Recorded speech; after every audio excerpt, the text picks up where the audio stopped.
All right, so this is a good question.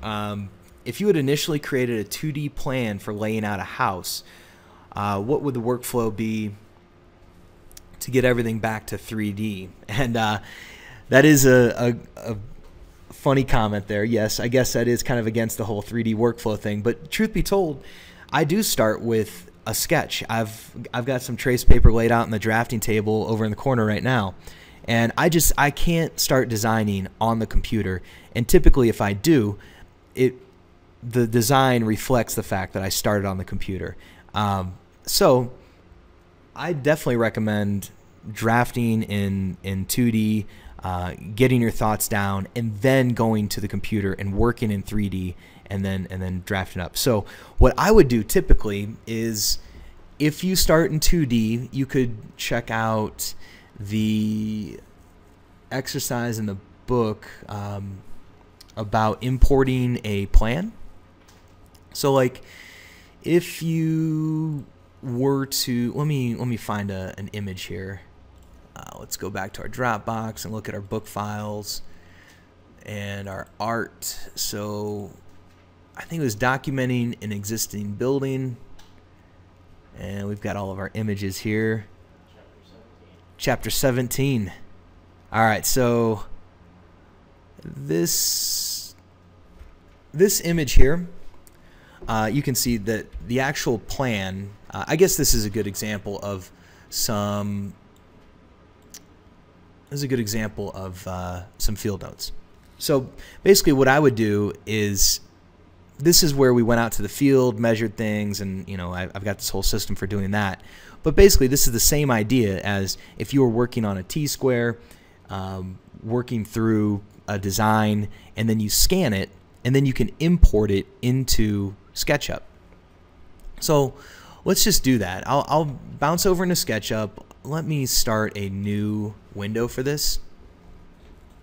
And let's just pretend, well, let me see. Let's go back to our Google Images here real quick. I'm just going to do sketch plan.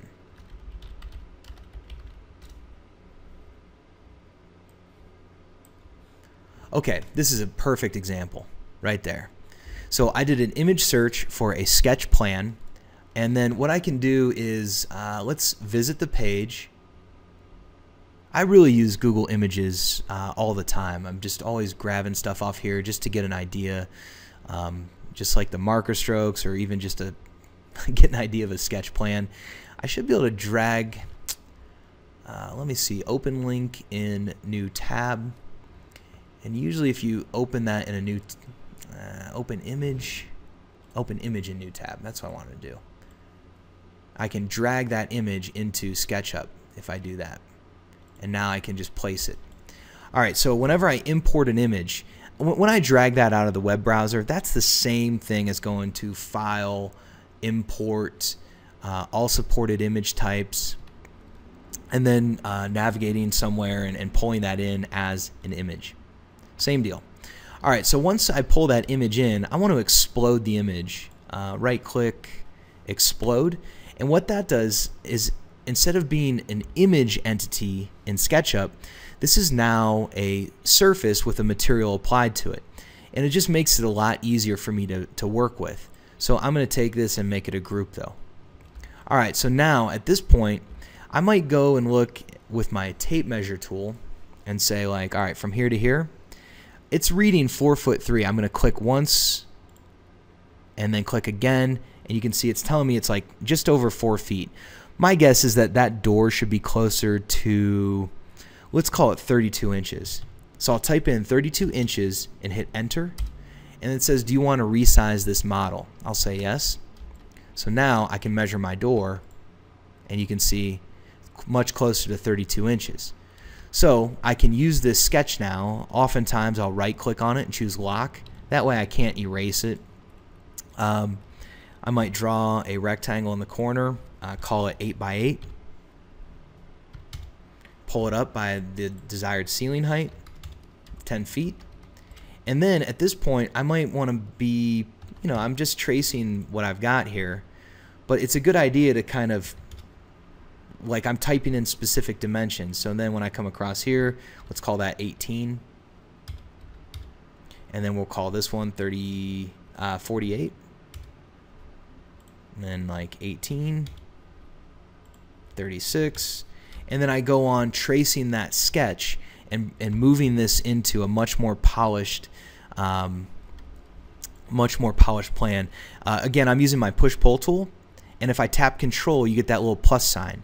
So that's what allows me to pull it like another 14 inches, maybe leave like, we'll call it 5 inches for an interior wall.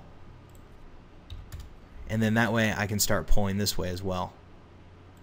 And so just depending on how clean you want your dimensions, another good trick is to go to Window, Model Info, Units, Enable Length Snapping, and maybe make this snap at like every 1 inch. So I'll tab out of that. And so now as I'm pulling, notice that my distance is real nice and clean. I can't do anything less than, I can't make a move or a push-pull less than 1 inch. I could type in a precise dimension and get less than 1 inch, but this way I can just kind of eyeball things and say like, yeah, I want my sketch to just be a lot closer with clean dimensions.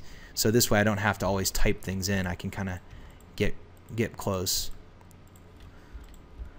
Cool. So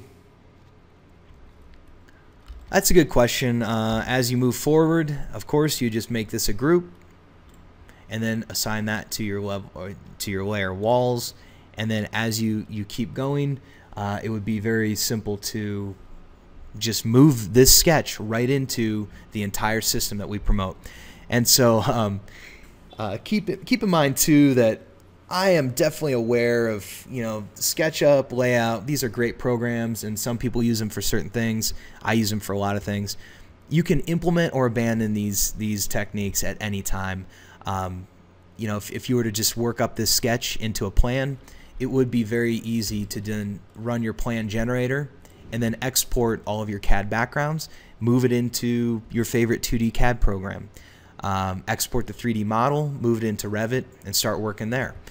Just depends. Just know that we like to be flexible, and definitely I don't discourage moving in and out of this system at any time. Cool. Easier than I thought it was. Always good to hear. So cool. So definitely some good questions. We'll make sure to chop all of these questions up into separate YouTube posts, and then we'll throw these all out on a blog post and on our social media. And you know, if you guys can share those, help us get the word out too, we definitely appreciate that as well.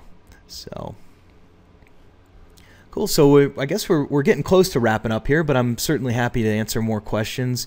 Go ahead and fire those off in the chat panel, but otherwise I suppose we'll start kind of wrapping things up here. All right, thanks for coming in. Excellent. Thanks, guys.